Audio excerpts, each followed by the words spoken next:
It's the Opperman Report. Join digital forensic investigator and PI Ed Opperman for an in-depth discussion of conspiracy theories, strategy of New World Order resistance, high-profile court cases in the news, and interviews with expert guests and authors on these topics and more. It's the Opperman Report. And now, here is investigator Ed Opperman.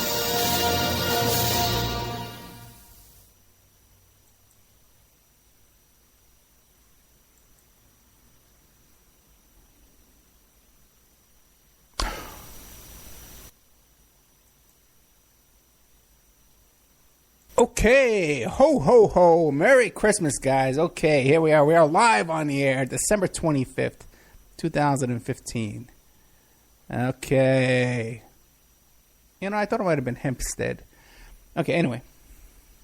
Sorry, guys. I did a little dead air. Give me a break. It's Christmas Day. Okay, ho, ho, ho. And this is your host, Private Investigator Ed Opperman, hosting the after show. Good old... That was a show we did a while back with Tim Tate, the host of, not the host, but the producer of Conspiracy of Silence, the documentary about the Franklin cover-up. I recorded that for the member section, so please check out the member section. That's the kind of quality entertainment and information that we have in our members section. So you go to OppermanReport.com. And check out the good old member section and sign up. Let's see here. What do we have to say tonight on Christmas Day? What am I? Am I Santa Claus or Scrooge? Let's take a vote. What do you guys think?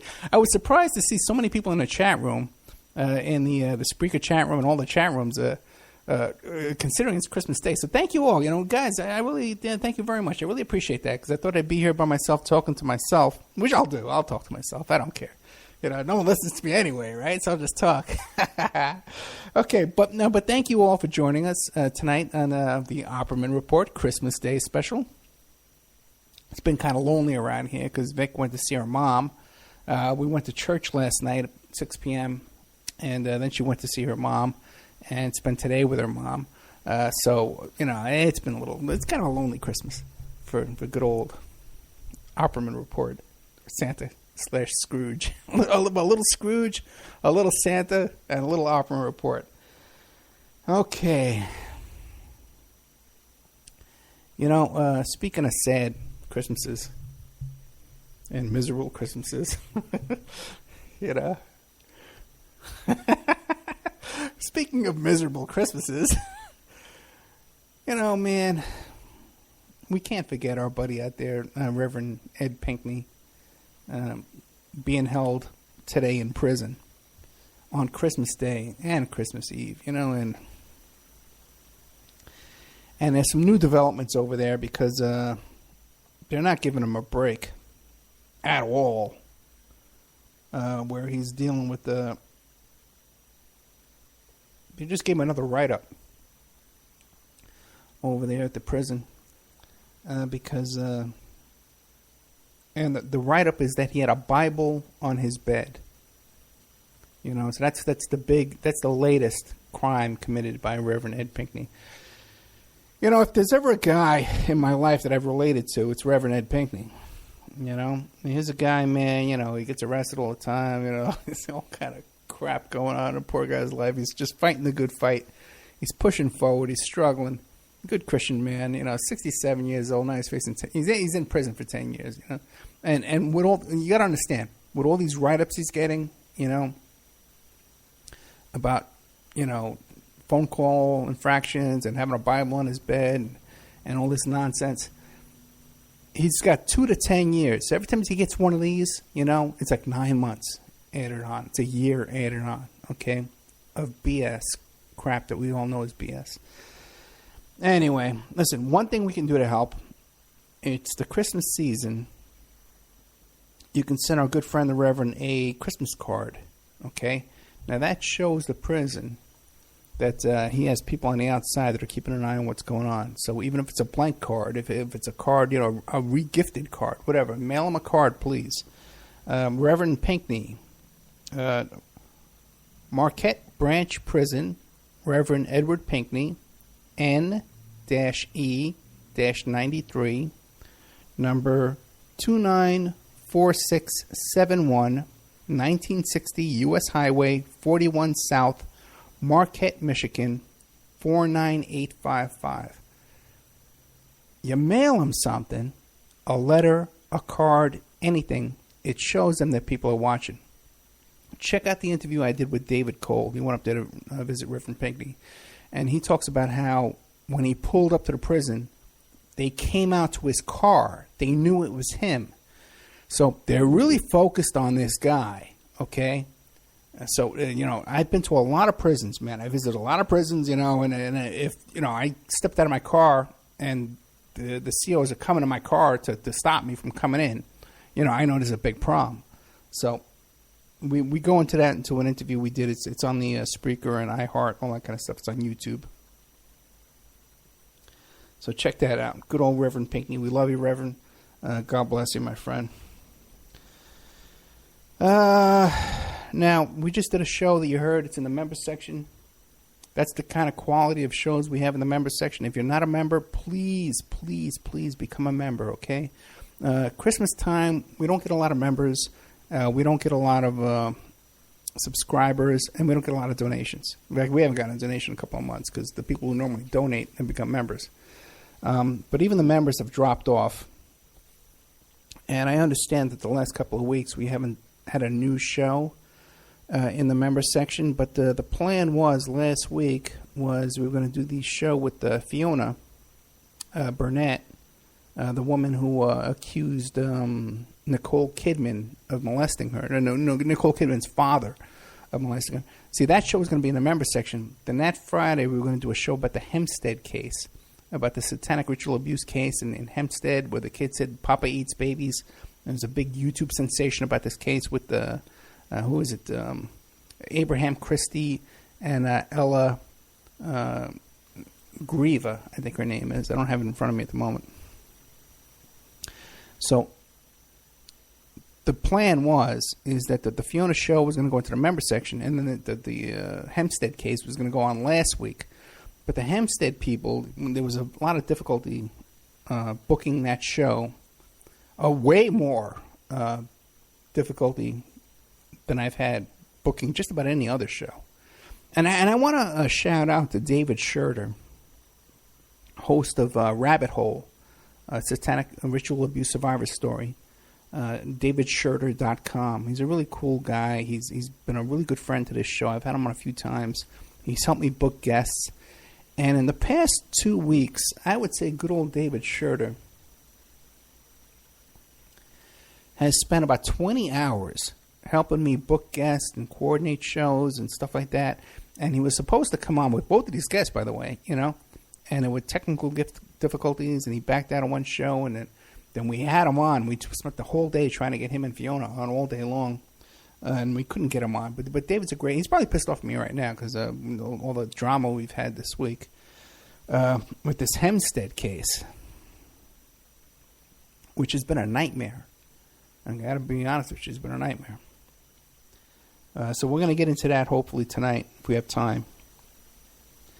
By the way, I'm asking everybody to please donate or subscribe to the members section. I have to upgrade the Spreaker account that I have,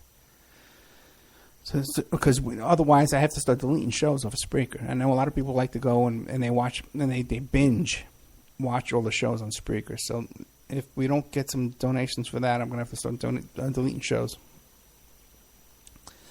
Just spent a couple $100 working on the laptop. Okay, we need a new hard drive. We need a new battery. And what else was it? I think that was it. Then I had to buy a new keyboard for the big computer and more memory for the big computer. So there's been a lot of expenses, okay? As Spreaker's going up. And that's about it. That's about all the expenses we have. And we've had some new advertisers, come in. And I got a nice, really cool advertiser, too, who wants to support Reverend Pinkney and stuff like that. So he's coming on board. As soon as his website's up, we're going to start advertising his thing, too, as well. upcoming shows. We have the nephew of Frank Sturgis, who was actually Frank Sturgis's alibi on the day of the JFK assassination. If you listen to the show that I did with A.J. Weberman, according to A.J., I don't know if we said that on the air or not, so I better not say that anymore. We have the family that owns land next to Area 51. They were there before Area 51. That was out there, the Sheehan family. I have a survivor of the Waco massacre who testified at the congressional hearings and stuff like that. So, got a lot of big shows coming up. A lot of fun stuff. I have the son of Gene Wheaton, who was part of Iran-Contra and knows a lot of stuff about TWA 800, a lot of stuff. He's a really good guest. And the father has a head injury, so we're trying to get him on. But he just had a recent head injury, so he can come on the show. So we're going to get his son to come on the show, maybe his daughter too as well. We're hoping. So let's see. What do I want to talk about first?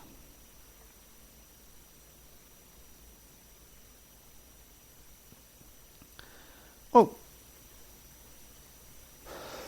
I screwed up my notes here because there's a lot of stuff I want to talk about. And a couple of things I want to talk about is, first of all, I want to thank everybody for tuning in tonight because I didn't think we were going to get this big a response on Christmas Day.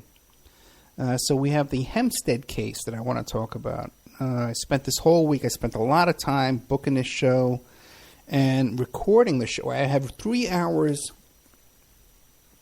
of interview up on YouTube, on the Ed Opperman YouTube channel, about the Hemstead case.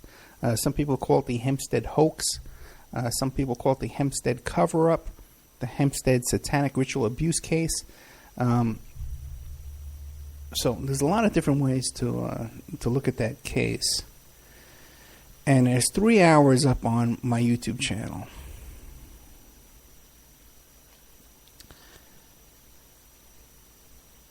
This is that show, okay? From the time we started trying to book that show to the time it went on the air to the time now, that show was supposed to play tonight on the air, but I pulled it. Okay? It's probably been the most difficult show I've ever been involved in. Even considering the show that I did with John B. Wells about the Millers, the Walmart shooters who shot the 2 cops, and they were up at Bundy Ranch and all that stuff like that, where we had, we were like really there in the thick of it with people that, knew the Millers and, all that kind of stuff. And there was definitely a lot of backlash on that case, I believe, by the local police department. And I think we did some great reporting on that case, too, when we uncovered that the Millers were informants, that they were the ones who first started the whole big rumor up there at Bundy Ranch about drones and a drone attack and all that.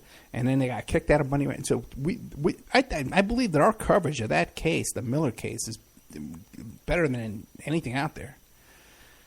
So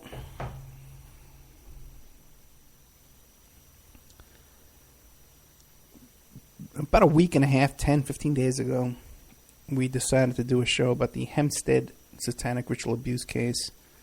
Some people call it the Hemstead hoax or the Hemstead cover-up, with these kids in Hemstead, England, that claim that they're, if you look up Google, Papa Eats Babies, it talks about how their father was, and there was a big satanic cult in this town involving, hundreds of people, according to the mother and her partner. And then there was a custody case that followed where the judge declared that it was all false, and so people started calling it a hoax. Everybody, and if you Google the case, most of the news reporting on the case is that it's a hoax and it's all, and the accusers are actually the people who abuse the kids. But I've actually read the judge's order. Okay? And That order is sketchy as hell. Okay? And I've read in child custody cases and divorce cases, I've read 10,000 orders, in the past 30 years in my work as a private investigator. And a paralegal. I'm a paralegal too as well. I have to do case preparation. Some of the biggest cases out there, you talk about some of the cases, I've been involved in. It's big stuff, and it's amazing that I got to deal with such craziness every week on the radio here with people.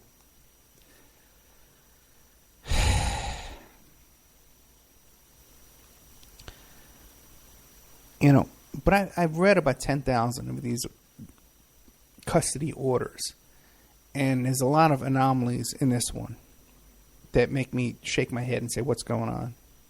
And it's an order from the UK. But just so you know that I've read several hundred orders from the UK and international orders too. I don't talk about it. I don't think I've ever mentioned it before.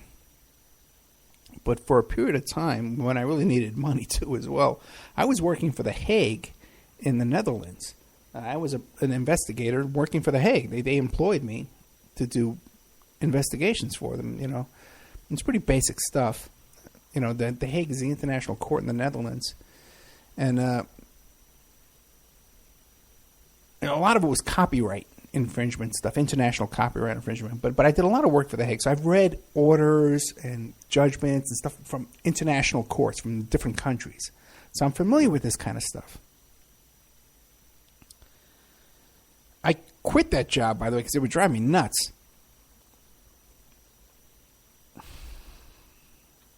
But the point I'm trying to make is that I'm familiar with orders from foreign courts. And this order, in this custody case, in my opinion, is unusual. The judge acknowledges that the kids were molested. There was an independent doctor, medical physician, who examined these kids and testified in this hearing that the children were anally penetrated and that there were all kinds of signs of this.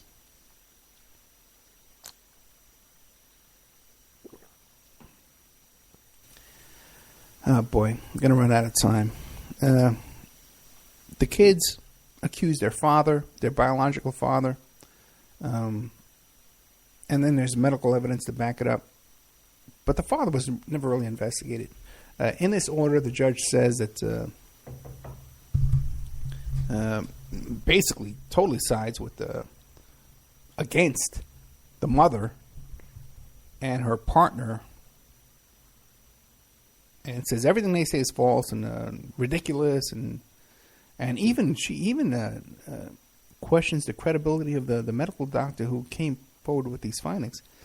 So there's a lot of stuff in there. You got to read between the lines. You got to see it.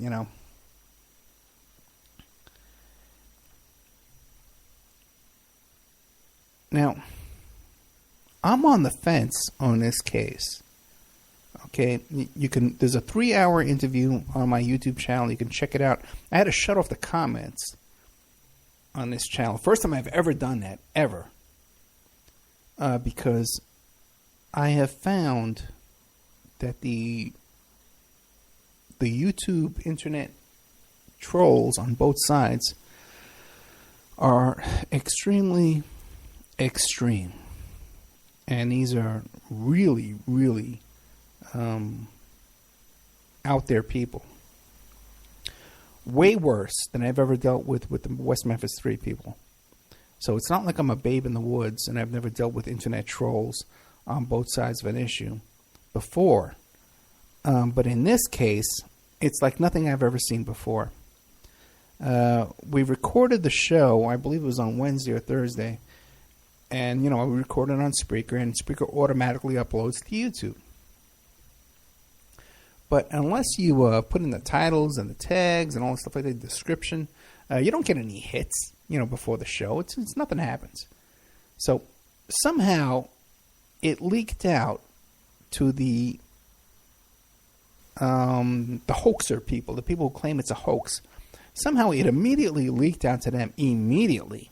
And they got wind of this episode like within minutes. and they started trolling my page. And there's like 50 dislikes on this show. You can listen to the show. It's not a bad show. You know, I know how to interview people. I've been interviewing people, my whole life. My whole adult life, 30 years I've been interviewing witnesses. No one's complained about my ability to take a witness statement from a witness. Okay. But the grief in this case started. I'm going to go the whole hour talking about this. I got a lot of stuff I want to talk about, but you know what? I might do 2 hours tonight. Who knows? Maybe go to New Year's Eve with Ed Opperman ranting and raving. Because you never know.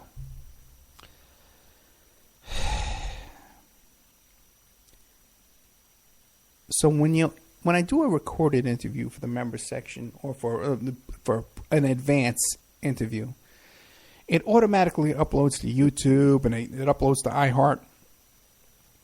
And I can prevent some of that, but I like to upload it to YouTube. And I've done it a million times before. And it's never been an issue.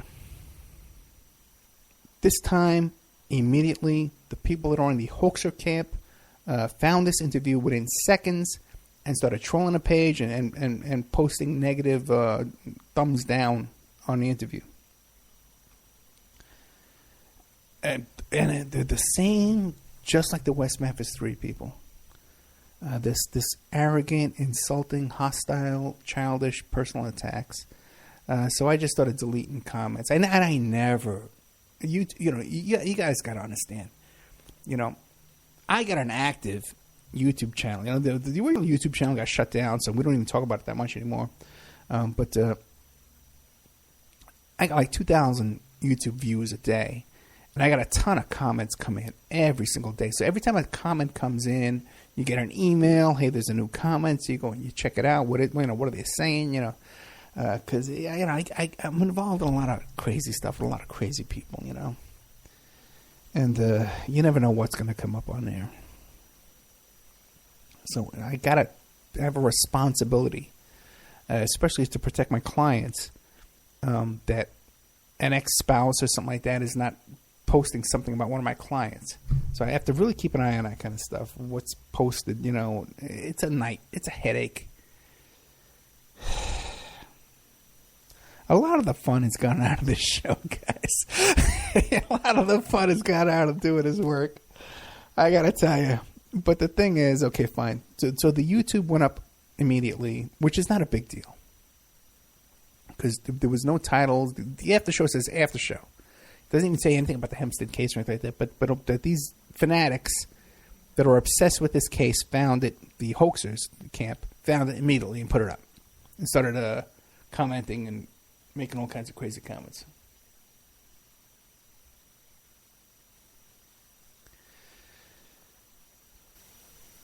Then I get invited to this group, this secret group of Hemstead supporters. And I'm in that group. And someone posts a link to the interview. And I said, what the hell is this? They had the interview before the show aired. The show was going to air tonight. They had the interview with a new title, a different title that I had for it. They cut out my intro. The commercials were missing. And it was posted on the supporter YouTube channel. So I contacted the guy. And I says, hey, man, the show hasn't aired yet. If you're a supporter of these people, you want to wait. The show's going to air on a lot of stations. It's going to air. It would have aired all week long. Some stations play me twice a day. iHeart is a huge audience. Tune In tonight is a huge audience. A lot of people. Tomorrow night, Para X is a huge audience. It's a CBS station. So I contacted the guy. I says, listen, if you're a supporter, you want to. You don't have my permission to post this. This is my content. This is my work. So we go back and forth with this, and oh, this needs to be shared far and wide, and everybody, we question your motives. Your motives are selfish and monetary, and your ego. You want to, okay, well, okay. If it's my ego, I would want it posted on your YouTube channel there, okay. And I don't care what's posted. You know, I don't listen. A lot of people steal my content on YouTube. You know, but the thing is, this is the first time I've ever had a situation where before the show was aired, someone got a copy of the show and started blasting it on YouTube. And then when I told them, hey, man, cool it, you know, they basically spit in my face. So, and you know me, I get pissed off, you know, easily. I'm getting very old and cranky in my old age. And this is a constant battle with this show and trying to keep the content the way, you know. I have a responsibility first to the audience, you know, who supports this show. Then the stations, you know, that carry the show. The sponsors that pay for this show. You know, the truth, you know, we want to get the truth out there. And for some, I may be a stupid idiot, man, but I take this stuff seriously, you know. And I really believe, and tell me if I'm wrong, that I try and come on here with integrity and honesty, you know. And a lot of this comes out of my own pocket, which I don't have the money. You guys all know I don't have the money to do this. You know, so thank God we have these sponsors and YouTube hits, you know, money from YouTube, you know, that's constantly under attack. So anyway.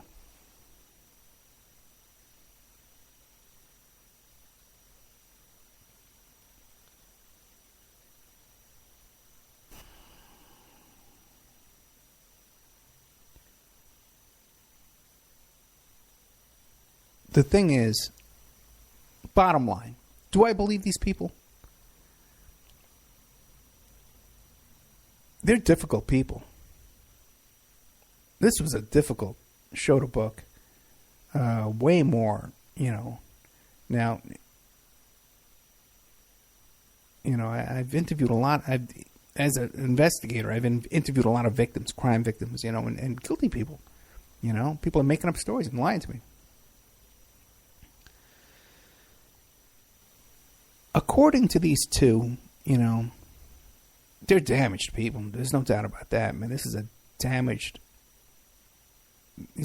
people. Whether they came into this as damaged people and they coached their kids and beat their kids into telling this lie, that's one possibility.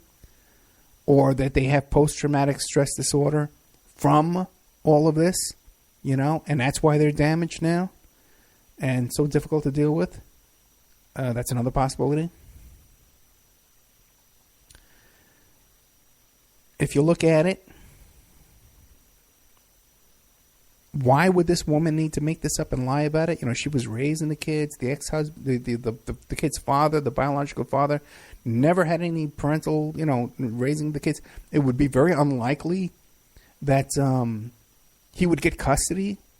You know, I've seen these cases a million times. Very difficult for a father to get custody to begin with. You know, my case, when I raised my kid, you know, the kid wanted to be with me. Here's kids that want to be with their mother. You know, the mother raised them. The father had very little contact. And you're going to overturn that? That's a huge hurdle to beat.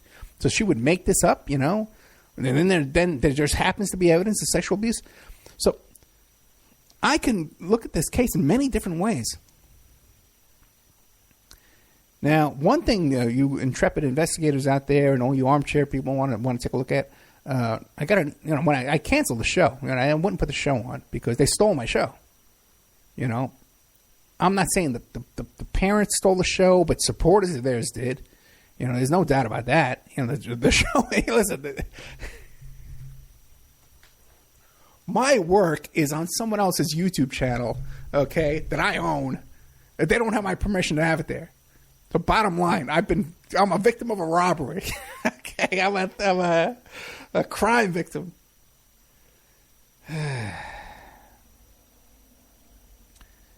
You know, that's a fact that I can testify in court. I'm a crime victim. You know, no one has my permission to put that show anywhere, you know, until I give my permission.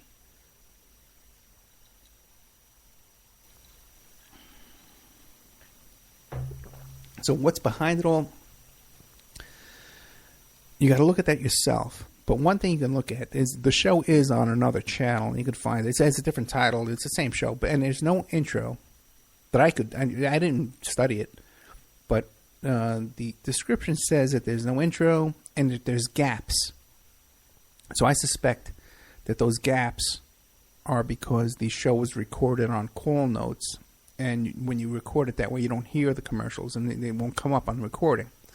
Because the way the show is recorded, the intro and the commercials only play in my headset. The guests don't hear that.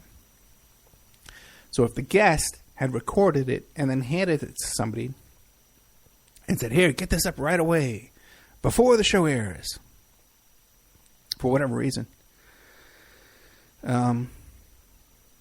then you wouldn't hear that. So if somebody wants to go there and find this interview and listen to it and tell me if the shows are there, because the guest told me, oh, he got this show, he picked up the show by hearing it on YouTube from your channel. So if he did, then the intro would be there and the commercials would be there, and that would be one situation. If the commercials are not there and the intros are not there, which is what I heard, then someone's lying to me. Okay? And if someone's lying to you about one thing, then they'll lie to you about other things. So that's, you know.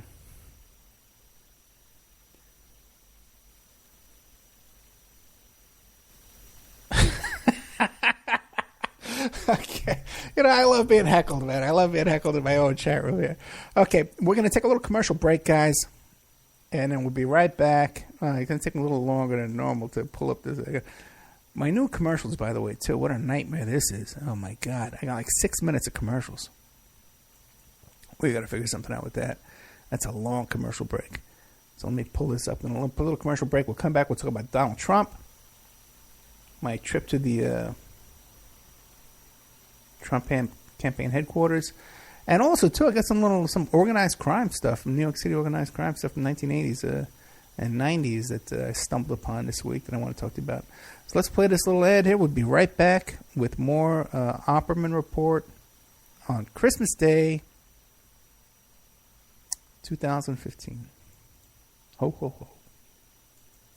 And now a word from our sponsors. Pacific West Bamboo, your premier source for sustainable building material. They provide construction-grade and craft-grade bamboo material for all your indoor, outdoor, and gardening needs. Contact them for event planning and display building as well. 503-839-8126. Or you go to their new website, PacificWestBamboo.com.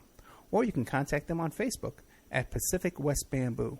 That's 503-839-8126. Amanda from Pacific West Bamboo was our first sponsor. She's been so good to us, so please support her in return. I want to make everybody aware of our new members section at www.oppermanreport.com. You can go there and sign up for a monthly, quarterly, or yearly subscription. You can even purchase episodes one by one. You get full access to brand new original content, new guests, new uncensored interviews, my own investigations and reports, and we're going to be adding sections with documents, images, police reports, either provided by myself or by my guests, or for my own investigations, my own reports. So you can go to OppermanReport.com and you can sign up there tonight. You can start listening tonight. Strawman. I want to mention Strawman. Strawman is a band out of Toronto, Canada. They're good friends of the Opperman Report. They're a trio of guys who share the same mindset most of us here do, and they put that energy into their words and music. So check them out at strawmanmusic.com and drop them a line to let them know that you heard them here on the Opperman Report. We'll be doing an interview with Sean Duffy soon. You can get an autographed copy of my book, How to Succeed as a Private Investigator, by visiting my PI website, emailrevealer.com. We also offer a computer and cell phone forensics. We can recover deleted text messages to uncover infidelity. We offer asset searches, locates, email tracing, background reports, and we can even trace your spouse's email address back to internet dating websites to catch them cheating online. You can reach us at 800-572-9762, or you can email me at emailrevealer@aol.com. New World Mexican Women. Everyone loves the New World Mexican Women, and their line of fine, handcrafted, authentic Mexican jewelry of stone mosaic and abalone stone inlay. In their first book, titled New World Mexican Women, available on lulu.com, they teach you how to make this jewelry, and they have a collection of love letters to their men from their hometown that have immigrated to the United States to find work. They have also published a new book entitled Azuquina to the Rodeo. It's about a young girl that falls in love with a rodeo bull rider, and she runs away with him without telling her family. You can find the New World Mexican Women by Googling New World Mexican Women. And you can ask them about their deals on wholesaling their fine jewelry and all of the other projects that they have going on.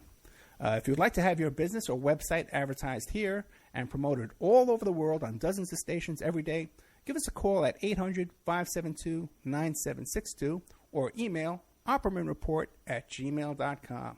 And now back to our show. Well, not so soon. First, we're going to talk about MichiganMushrooms.net. They offer the highest quality chaga chunks available anywhere, picked fresh from healthy live trees in Michigan's Upper Peninsula, sun-dried and quickly shipped to you. They're very proud of their long-standing reputation as trusted farmers and collectors of wild, gourmet, and medicinal mushrooms. Customer service and offering high-quality products is very important to them. And they have a strict grading system that begins in the woods, and they would rather pass up a chunk that looks bad instead of passing it off to you, the customer. Additionally, they are recognized by the state of Michigan as mushroom experts. They are certified by the Department of Agriculture to sell 20 different species of mushrooms, and proof of this certification is available upon request. That is MichiganMushrooms.net or on Facebook, Michigan Mushrooms LLC. Got a brand new sponsor, The Rodeo of Doom by Miguel La Sala. The year is 2384, and Henry Fields is a down-on-his-luck adjunct professor in the architecture department at Andreas Tangen University in Los Angeles. But he has one thing going for him that others don't. He has enough of the coveted EP14 to live to be 200 if he wants to. Not that hard. When he saves a woman for certain death with a few drops of the EP14, a corrupt government agency tries to blackmail him into selling off his supply. Just when it seems like it might be a good idea, all hell breaks loose. The Rodeo of Doom was written by Miguel La Sala and edited by Margaret A. Harrell, the author of Keep This Quiet, memoir series. Now, she was also the copy edited Hunter S. Thompson's breakthrough book, Hell's Angels. According to Harrell, the Rodeo of Doom will grip you and pull you into the wild ride of a different reality. This is a consciously fast-paced journey into the future. Author Miguel La Sala reveals his craft by intricately weaving in fine details for his reader and keeps you anxiously anticipating what will happen next. Do not wait to read this book. There will surely be more to come from this author. The Rodeo of Doom is available on Amazon.com, and there's a link to the Rodeo of Doom in the Opperman Report bookstore.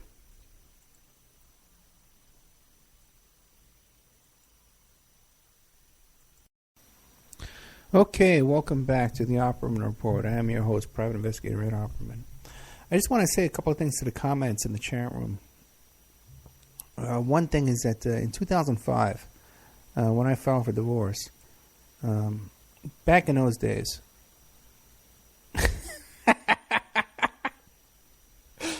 hey, Kay, take it easy on me, okay? Let's not even get into that. Okay. But I just want to say this to some of the comments, okay? In 2005, when I filed for divorce, I was raising my daughter. She was 5 years old.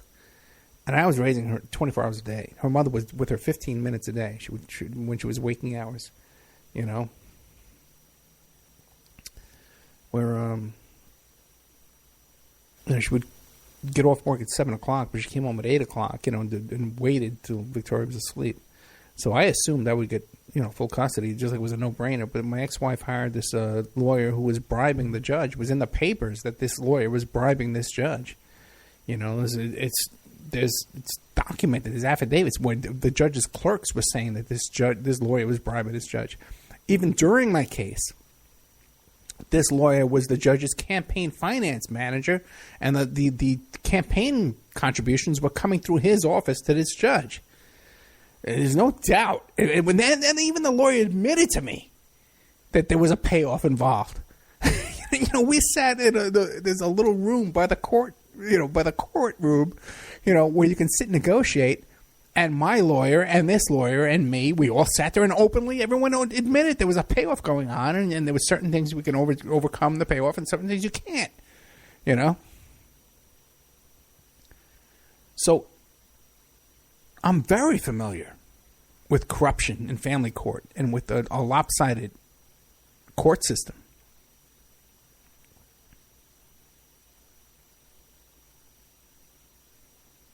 But if you look at me today, and I may be a little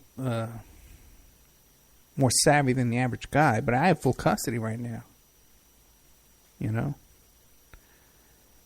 I didn't leave the country, even though I could have been arrested. You know, if I came on I talked about this stuff openly. You know, what could have happened to me in my case? You know? So it seems to me, I did a 3-hour interview, several hours of pre-interview. We started on interview day, okay? I started at 12 o'clock noon, and I finished at 5 o'clock. 5 hours. 5 hours of my day. It's a lot of time, guys. I work. I get phone calls, okay, from clients Christmas morning, today, 8 o'clock in the morning. Okay. I had a case this week. I can't even go into it.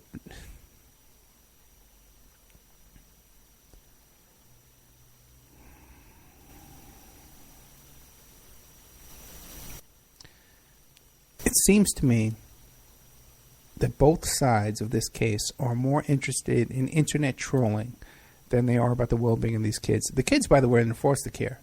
They're not with the father. They're not with the mother. Okay? There's more going on here. I totally agree. There's more going on here than meets the eye. It's not a case of the parent, the mother and his boyfriend are hoaxing. Okay? But they're screwed up. They screwed me. You know? The supporters on both sides are complete trolls and utter trolls and distraction and the inserted people. There's no doubt in my mind about that. Because the guy who got a hold of this video, I'm telling him, hey, drop the video, pull the video off your YouTube channel, or I'm canceling the show. Oh, I'm okay. Whoa, it's listen. Okay, okay, all right. Let's see. Okay, by the way, too, there's a lot. And listen, the mother and the boyfriend are not 100% innocent either, because the guy admits in the YouTube interview that he was hitting a 9-year-old little kid in the head with a metal spoon. All right? You know me. I coached basketball. I've been involved with kids. You know, I've had a lot of kids. You know, and he got 10 kids of his own. They're both on a run. You know, there's no. Well, who's representing your interests here in the UK to get your kids back? You know, is there any litigation to get your kids back? Nothing going on. They're off on this whole internet thing. So,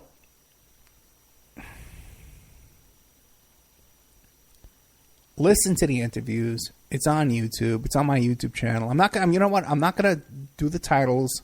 I'm not gonna do the tags. I'm not going to do anything. If you're listening to me right now, you're interested in hearing this show, it's on there. It's 3 hours of show.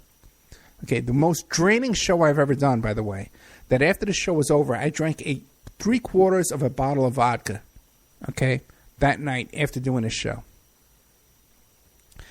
And I was sort of sympathetic to this woman and her situation and this partner guy. And then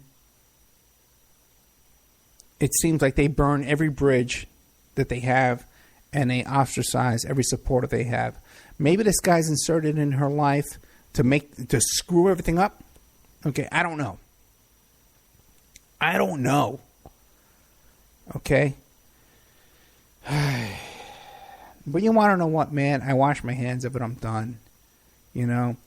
I spent a lot of time trying to book that interview. They could have got a lot of press this week.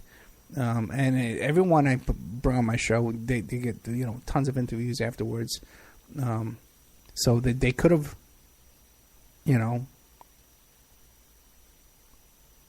if they did they could have gotten their stuff promoted, on a dozen shows, a dozen stations this week, every day. Some stations play my show every day, but for some reason they had this other plan where they would steal the content, and then argue with me about it, and now they claim that, he got it from my YouTube channel, and the intro is not there. You tell me, if someone listens to the show, tell me, is the intro there? Are the commercials there? Because if not, then they didn't get it from my YouTube channel. They changed the title, they changed it, Anyway, let's move on. Okay. Let's see. What do you want to hear about? You want to hear about my old New York City organized crime days, or you want to hear about my adventures at the Donald Trump headquarters? I'll let somebody in the chat room tell me what you want to hear about.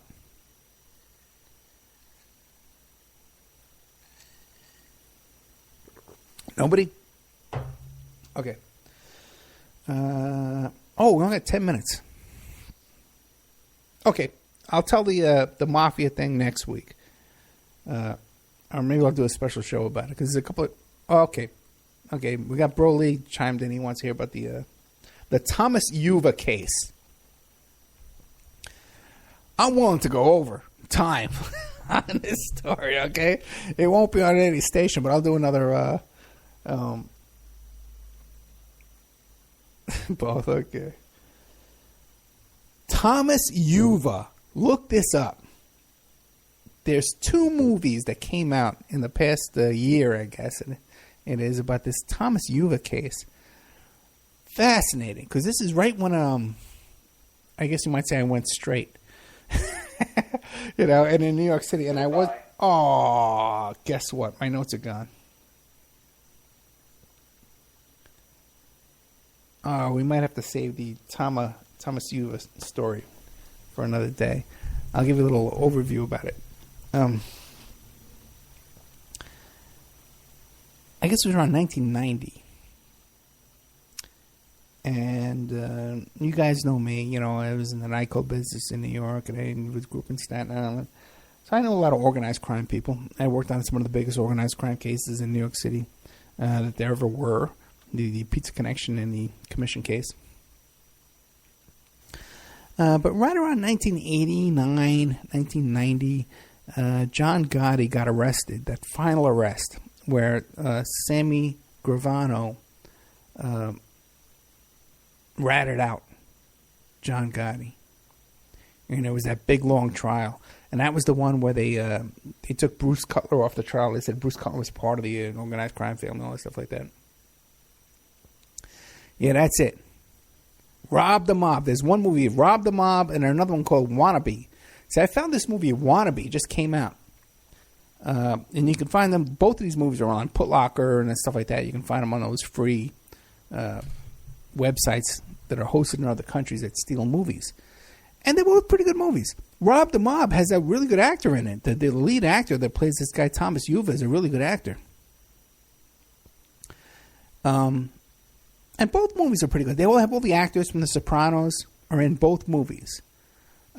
Which tells me, a lot of those guys, they seem to do movies with people who are sympathetic to the New York City families. And there's a lot of connections, too. People may not realize it, but all of these actors and producers and stuff like that, they have connections to these families in New York City. As a matter of fact, one time I was at the dinner, and me and my friend, and my friend knew the guy who had the deal to bring to video the E.T., you know, and these were organized crime guys. And he was the guy, if you heard me tell the story before about the Bellage, the La Bellage on Sunset Strip in California. This is the guy who told me that whenever I go to California, I stay at the Bellage. So I thought it was like the B Lodge, but it was La Bellage on Sunset Strip, a really cool hotel.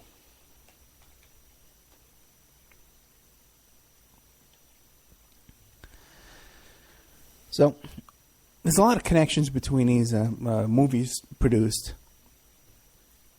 and a certain New York City family. Okay, now the story with this case here, with this Thomas Yuva, is that when he got shot and killed in New York City, I don't know. I wonder if I'm going to spoil this story by telling it without my notes. Because we only got about another 5 minutes left. And I'm tired and hungry. What do you think, guys? You want to call it a night or what? Or you want me to go on this little half butt cracked and not tell the full story?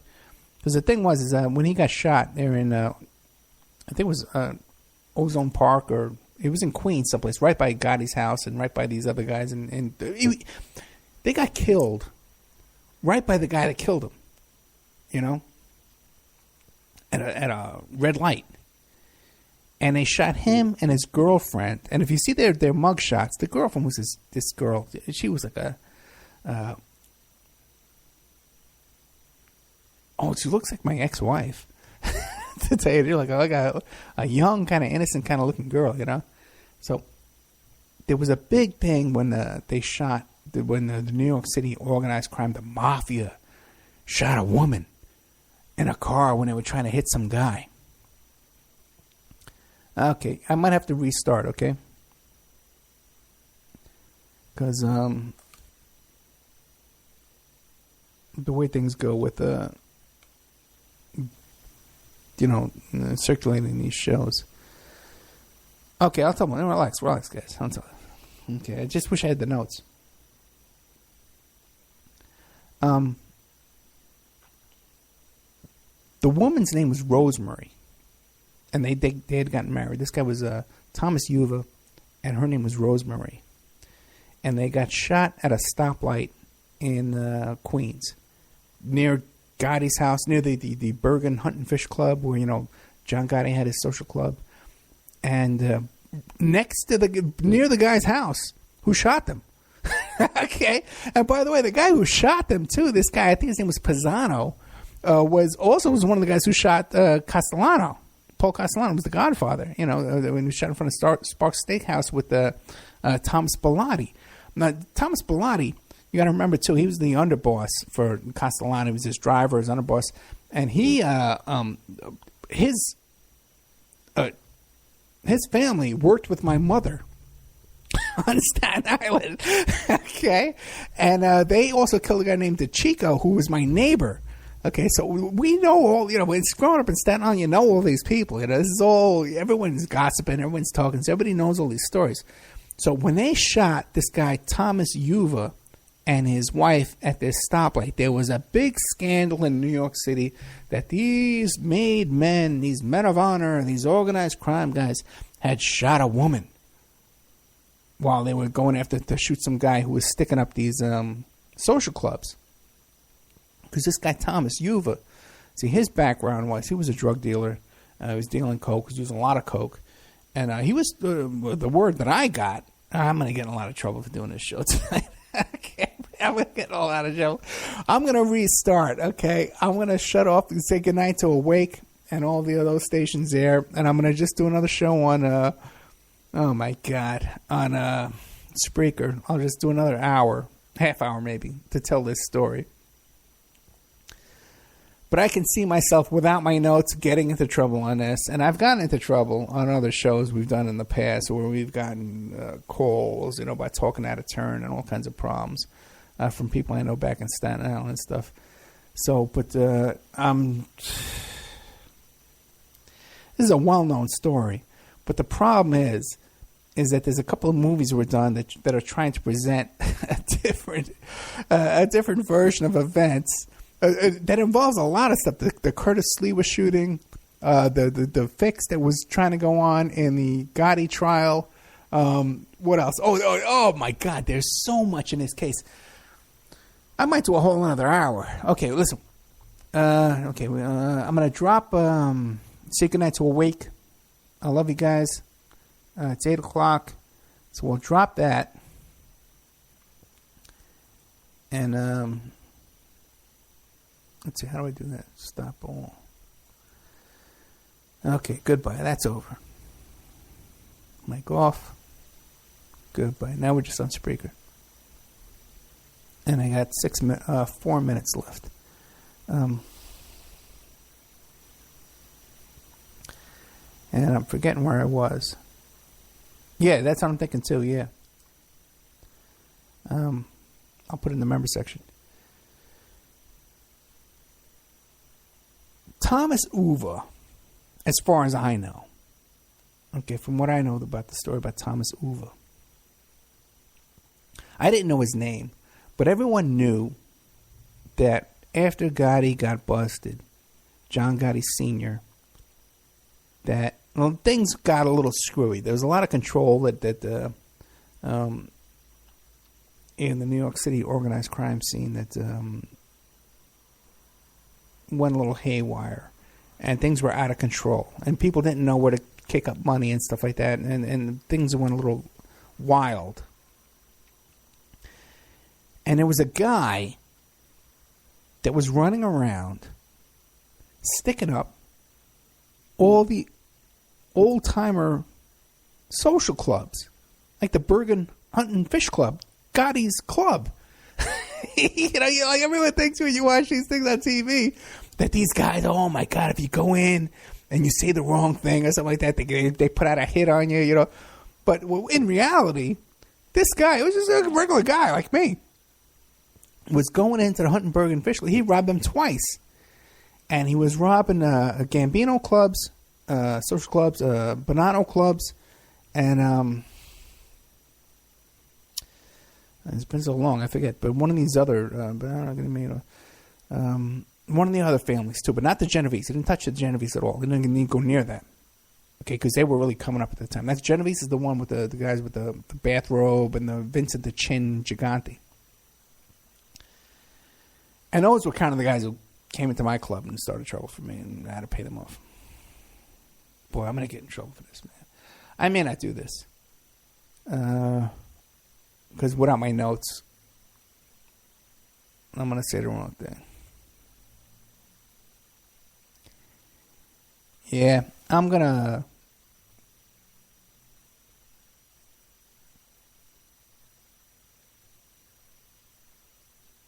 Yeah, I'm gonna just drop the show in a couple of minutes. So the other thing is that we went to Donald Trump headquarters here in Nevada, and they're totally on to me because they wouldn't even let us in. When me and Vic went down there to audit their caucus training, and that's another hour too, man. I'll tell you what. Why don't I do this? My laptop went dead. So what I'll do for you is I'll do a show Saturday and talk about these things here. And I'll even talk about these Hemstead stuff even more. Maybe I'll go back and listen to the Hemstead show. And I'll tell you, I'll report on you if it really... if they got it from YouTube or if they recorded it over the phone and didn't have the intro and didn't have the commercials, which is what I suspect. But anybody can check that out. So listen, guys, Merry Christmas. I love you all. Thank you so much. Good night. And I'll probably do a show over the weekend. Good night.